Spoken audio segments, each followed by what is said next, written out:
अपमानको जवाफ, 7 शक्तिशाली तरिकाहरू जसले तपाईलाई सम्मानको राजा बनाउँछन्।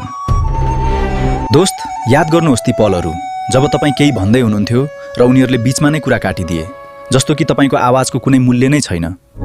Remember that day when you invested everything for someone, but time, energy, cooperation. That pain piercing your chest, the moment your throat choked up, when you tolerated their jokes just to keep the atmosphere from worsening. तर बदला उनीहरूले तपाईलाई यस्तो व्यवहार गरे जस्तो तपाईँ कुनै विकल्प मात्र हुनुहुन्थ्यो, प्राथमिकता होइन। त्यो छातीमा चुब्ने पीडा, गला अड्किने क्षण, जब तपाईले उनीहरूको मजाक सहनुभयो केवल माहौल बिग्रन नदिन, त्यो दुःख होइन थियो, त्यो त तपाईको आत्मसम्मान धीरे धीरे दम घुट्दै गरेको आवाज थियो। Do you know what the most dangerous thing is? Since childhood, we have been taught wrong. राम्रो बन, अरूलाई सहयोग गर, सम्मान चाहिन्छ भने पहिले सम्मान देऊ।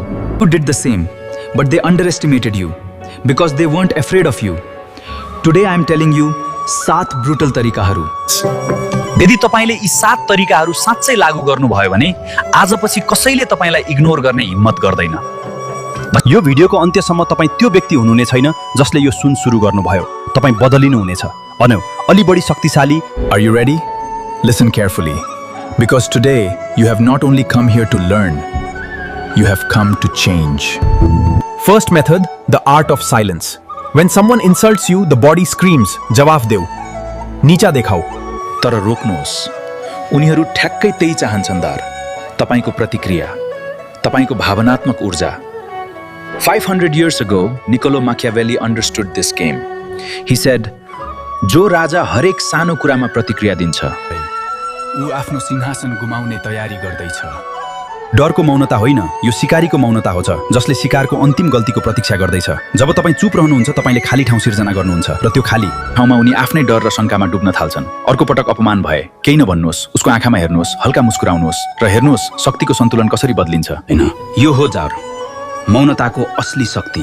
दोस्रो तरिका, पूर्ण रूपमा काटिदिनुहोस्। तपाईको समय, ऊर्जा र वफादारी कुनै It is not a cheap thing. It is a privilege. Whoever does not respect it does not have this right. When someone insults, he says, तिम्रो ममा कुनै मूल्य छैन।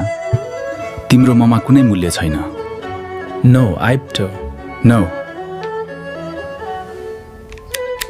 तपाईको अनुपस्थितिले उनीहरूलाई जति पाठ सिकाउँछ, तपाईका शब्दहरूले कहिल्यै सिकाउन सक्दैनन्। The third way is about more than just managing. It's about leading by example. Rise above. बदला चिसो खान मन पर्छ। सबैभन्दा चिसो र खतरनाक बदला हो तपाईँको सफलता, जसले उनीहरूलाई चिस्चे अप्रासङ्गिक बनाउँछ।